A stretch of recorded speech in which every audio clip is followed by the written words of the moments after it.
ବର୍ତ୍ତମାନ ମୁଁ ଅଛି Brahmapur silk city community radio centre 8.84 FM centre ନିକଟରେ ଏବଂ ଏଠି ମୋ ସହିତ ମଧ୍ୟ ଏଠିକାର କର୍ମଚାରୀଙ୍କ ସହିତ ୟୁନିସେଫ୍ର ମଧ୍ୟ ଆସିଛନ୍ତି କିଛି ବ୍ୟକ୍ତିବିଶେଷ ଏବଂ ସେମାନେ ମଧ୍ୟ ମୋ ସହିତ ଅଛନ୍ତି।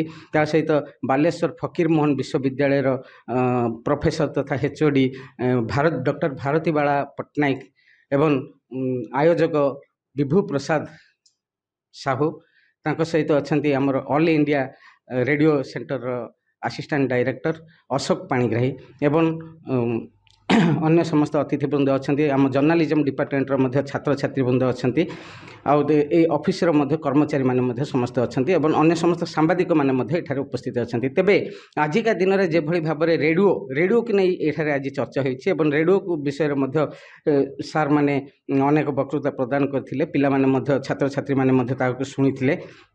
ଆଗାମୀ ଦିନରେ କେମିତି ରେଡ଼ିଓର ପ୍ରଚାର ପ୍ରସାର ହେବ ସେ ଦିଗରେ ଯେଉଁ ଉଦ୍ୟମ ଜାରି ରହିଛି ଯଥା ୟୁନିସେଫ୍ ତରଫରୁ ଏବଂ ଏହି ସାର୍ ଏବଂ ମ୍ୟାଡ଼ାମମାନଙ୍କ ତରଫରୁ ଯେଉଁ ଉଦ୍ୟମ ଜାରି ରହିଛି ବାସ୍ତବିକ ତାହା ପ୍ରଶଂସା ଯୋଗ୍ୟ। ଏବଂ ମୋ ସହିତ ବର୍ତ୍ତମାନ ଅଛନ୍ତି ଯୋଡ଼ି ହୋଇଯାଇଛନ୍ତି ଆମର ବାଲେଶ୍ୱର ଫକୀର ମୋହନ ବିଶ୍ୱବିଦ୍ୟାଳୟର ପ୍ରଫେସର ତଥା HOD ଡକ୍ଟର ଭାରତୀ ବାଳା ପଟ୍ଟନାୟକ। ଏବେ ତାଙ୍କ ସହିତ ଆଲୋଚନା କରିବା ସେ କ'ଣ କହିବେ, ଯେହେତୁ ଆଜି ଟିଭି ମିଡ଼ିଆର ଟିଭି ମୋବାଇଲ ଇଣ୍ଟରନେଟ୍ ଯୁଗ କହିଲେ ଚଳେ, ଏଗୁଡ଼ିକର ପ୍ରଚାର ପ୍ରସାର ଚାଲିଛି ଏବଂ ଏହାରି ଭିତରେ ରେଡ଼ିଓର ଭୂମିକାକୁ ନେଇ ସେ କ'ଣ କହିବେ, ଚାଲନ୍ତୁ ତାଙ୍କ ସହିତ ଆଲୋଚନା କରିବା। ଦେଖନ୍ତୁ, ଆମେ 15 ବର୍ଷ ହେଲା ବିଭିନ୍ନ ଇସ୍ୟୁ ଉପରେ କାମ କରୁଛୁ, ଯେମିତି ଶିଶୁମାନଙ୍କର ହଉ, ଯୁବକମାନଙ୍କର ହଉ, ମହିଳାମାନଙ୍କର ହଉ ବା ପରିବେଶ ଉପରେ ହଉ ବା ଆମେ ଯେଉଁ ବିଭିନ୍ନ ମୌଳିକ ସମସ୍ୟା ରହିଛି ଜନସାଧାରଣଙ୍କର ତା ଉପରେ ଯେଉଁ 15 ବର୍ଷ ହେଲା କାମ କରି ଆସୁଛୁ, ଆମେ ଭାବିଲୁ ଯେ କମ୍ୟୁନିଟି ରେଡ଼ିଓ ସେଣ୍ଟର ଏହା ଗୋଟେ ବଡ଼ ମାଧ୍ୟମ ହେଇପାରିବ ଲୋକଙ୍କ ପାଖରେ ପହଞ୍ଚିବା।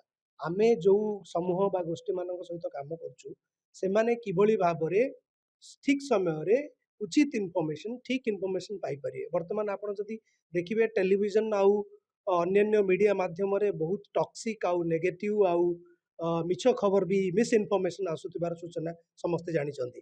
କିନ୍ତୁ ଆମେ ଭାବୁଛୁ ଯେ କମ୍ୟୁନିଟି ରେଡ଼ିଓ ଗୋଟେ କମ୍ୟୁନିଟିର ଭଏସ୍ ବା ଶବ୍ଦକୁ ଉଚିତ ଭାବେ ଠିକ୍ ସମୟରେ ଠିକ୍ ଜିନିଷକୁ ରିପ୍ରେଜେଣ୍ଟ କରିପାରିବାର ଗୋଟେ ବଡ଼ ମାଧ୍ୟମ ହେଉଛି କମ୍ୟୁନିଟି ରେଡ଼ିଓ ଷ୍ଟେସନ୍। ସମସ୍ତଙ୍କୁ ଅନେକ ଅନେକ ଶୁଭେଚ୍ଛା। ଅନେକ ଭାବନ୍ତି ଯେ ବର୍ତ୍ତମାନ ଟେକ୍ନୋଲୋଜିର ଯେଉଁ ହିସାବରେ ଡେଭଲପମେଣ୍ଟ ହେଉଛି, ବିକାଶ ହେଉଛି, ସେତେବେଳେ ରେଡ଼ିଓ ଶୁଣୁଛି କିଏ? ପ୍ରକୃତରେ ଟେକ୍ନୋଲୋଜିର ଯେଉଁ ଡେଭଲପମେଣ୍ଟ ହେଉଛି ସେଇଟା ରେଡ଼ିଓକୁ ସୁହାଉଛି, ରେଡ଼ିଓର ଉନ୍ନତି ପାଇଁ କାମ କରୁଛି।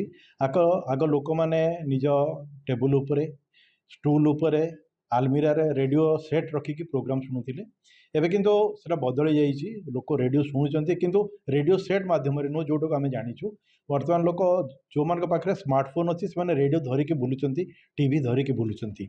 ଇଣ୍ଟରନେଟ୍ ଯେଉଁ ହେଇଛି, ବର୍ତ୍ତମାନ ଇଣ୍ଟରନେଟ୍ରେ ଯେଉଁ ବିଭିନ୍ନ ପ୍ରକାର ଷ୍ଟ୍ରିମିଂ ହେଉଛି, ବିଭିନ୍ନ ପ୍ରକାର ଆପ୍ ଅଛି, ସେ ତା ମାଧ୍ୟମରେ ଲୋକମାନେ ରେଡ଼ିଓ ଶୁଣିପାରୁଛନ୍ତି। ଗୋଟେ ବଡ଼ କଥା ହେଲା, ଯେମିତି ଆକାଶବାଣୀ ବ୍ରହ୍ମପୁର ହେଲା କି କୌଣସି ବି ରେଡ଼ିଓ ଷ୍ଟେସନ୍ ହେଲା, ସେଇଟା ତାର ଯେଉଁ ଟ୍ରାନ୍ସମିଟରର କ୍ଷମତା ଅନୁସାରେ ଗୋଟେ ନିର୍ଦ୍ଦିଷ୍ଟ ଅଞ୍ଚଳର ସୀମା ଭିତରେ ଲୋକମାନେ ଶୁଣିପାରୁଥିଲେ।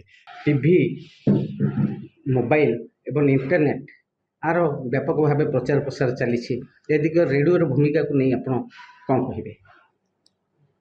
ମୁଁ ସମସ୍ତଙ୍କୁ ପ୍ରଥମେ ଅଭିନନ୍ଦନ ଜଣେଇବି। ଆଉ ଏକ ସୁନ୍ଦର ପଦକ୍ଷେପ କମ୍ୟୁନିଟି ରେଡ଼ିଓର ଡେଭଲପମେଣ୍ଟ କରିବା ପାଇଁ ଏକ ପଦକ୍ଷେପ ନିଆଯାଇଛି ଆମ ବିଭୁ ପ୍ରସାଦ ସାର୍ଙ୍କ ଦ୍ୱାରା।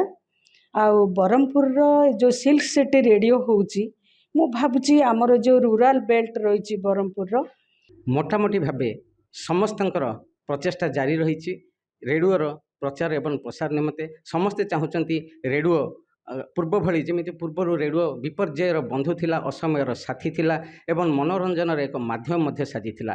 ତେବେ ସେତେବେଳେ ଯେମିତି ରେଡ଼ିଓର ଚାହିଦା ରହିଥିଲା, ଆଜି ମଧ୍ୟ ସେହି ଚାହିଦା ପୁଣି ଥରେ ଫେରିଆସୁ, ସମସ୍ତଙ୍କର ଏ ଉଦ୍ୟମ ଜାରି ରହିଛି। ଏଥିନିମନ୍ତେ ସାର୍ ଏବଂ ମ୍ୟାଡ଼ାମମାନଙ୍କ ସହିତ ୟୁନିସେଫ୍ ତରଫରୁ ମଧ୍ୟ ଉଦ୍ୟମ ଜାରି ରହିଛି, ଯାହାକି ଅତି ପ୍ରଶଂସନୀୟ।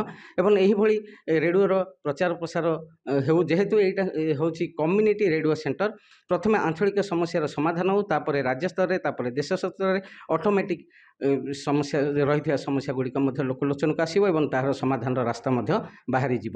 ଆମେ ମଧ୍ୟ ଚାହୁଁଛୁ ରେଡ଼ିଓର ଦ୍ରୁତ ପ୍ରଚାର ପ୍ରସାର ହେଉ। ବ୍ରହ୍ମପୁରରୁ ସଞ୍ଜୟ କୁମାର ବିଶ୍ୱାଳଙ୍କ ରିପୋର୍ଟ, ଖବର ଓଡ଼ିଶା।